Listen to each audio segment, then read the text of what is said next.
Despite important differences from one country to another, the European labor markets are said to be most rigid in the world. This is because of the combination of low mobility and high labor market rigidity that stands in sharp contrast with the situation of the USA, where there are high mobility and flexibility. And most of all, the long attachment to social justice and cohesion made European labor market institutions the most rigid. What causes European labor markets to be rigid?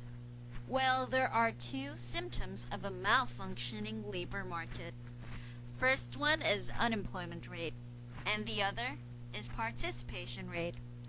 One very simple logic lies between them. Where the rate of unemployment is high, participation tends to be low. Well, do you have any idea what participation signifies?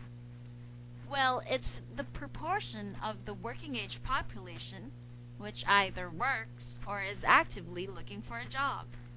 In the four large European countries, namely France, Germany, Italy, and Spain, large segments of the population of working age do not work. Sometimes they are unemployed, but more often because they are simply not trying to find work. For example, 38% of working age Italians do not work. Some of them may work in the black market or are involved in criminal activities. Young ones pursue studies for the lack of better alternatives. Older ones take early retirements, but the majority simply stay home, perhaps taking care of their families, but also because they are discouraged or not even interested in finding a job. Most European countries devote considerable efforts towards educating their children and preparing them for a successful adult life, but they fail to provide them with rewarding job opportunities. This massive waste of resources reveals severe rigidities in the labor markets.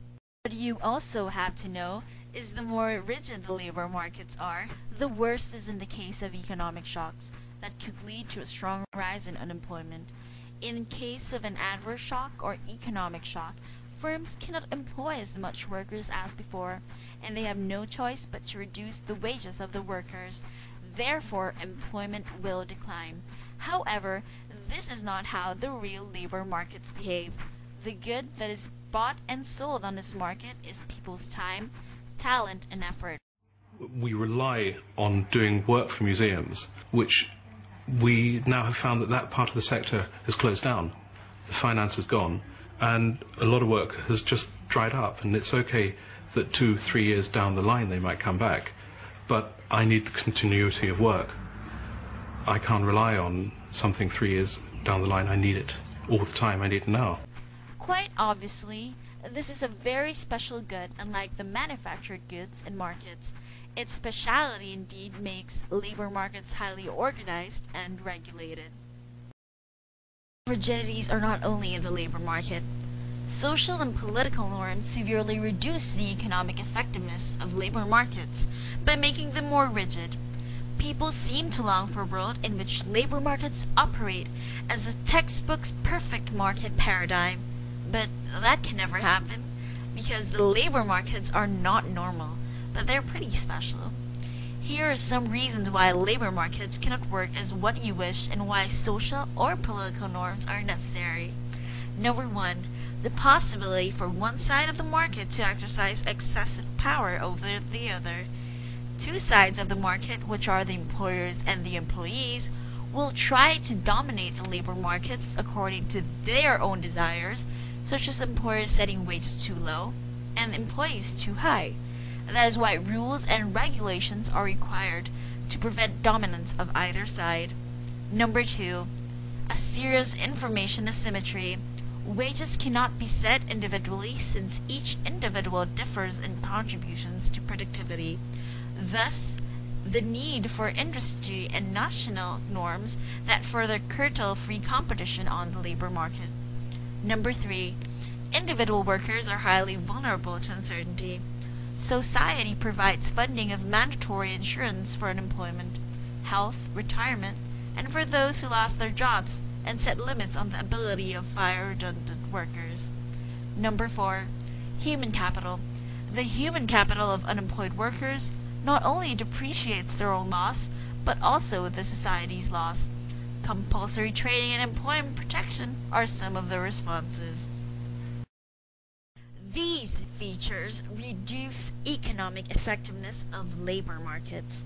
However, we should also take social considerations into account. Aside from economic effectiveness, both economic effectiveness of labor markets and social considerations for workers are the factors that assure reduction of labor market rigidities. What do we want? Fair pay! When do we want it? Now! What do we want? Fair pay! When do we want it? Now! Social considerations especially matter a lot in Europe than elsewhere. It basically includes minimum wages, social minima, established working conditions that treat all people fairly, welfare systems such as minimum insurance in case of losing a job, and finally, some offers of special programs and subsidies that can bring less qualified people into professional life. Europe's increasing economic integration and adoption of a single currency make European countries impossible to devaluate the exchange rate to boost competitiveness and create jobs. Thereupon, to avoid severe adverse shocks, European countries need urgent treatment of European labor markets, especially in making it more flexible. Labor market differs from other markets since job characteristics such as wages, contract lengths, and so on are not set freely. These go through a process of negotiation between the employers and often trade unions. The purpose is to protect the individuals and to counterbalance the power of the employers.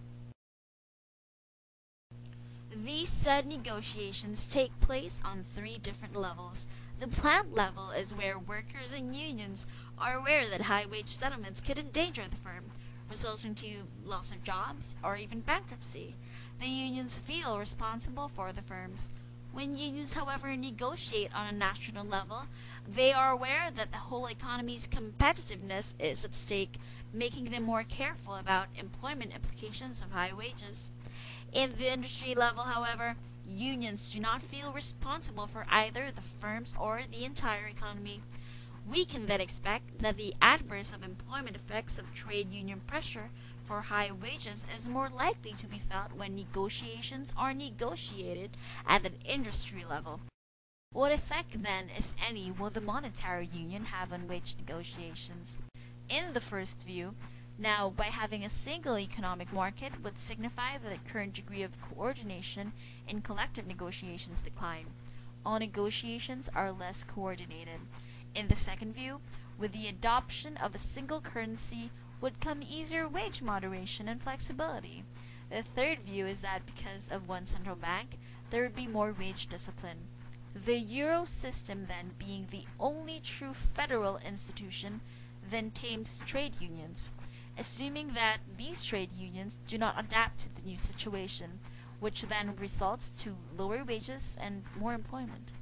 A key feature of European labor market institutions are the influence of trade unions on legal arrangements that can then be contrasted with those of the Anglo-Saxon countries, such as Ireland, the UK, and the USA, where unions are less influential.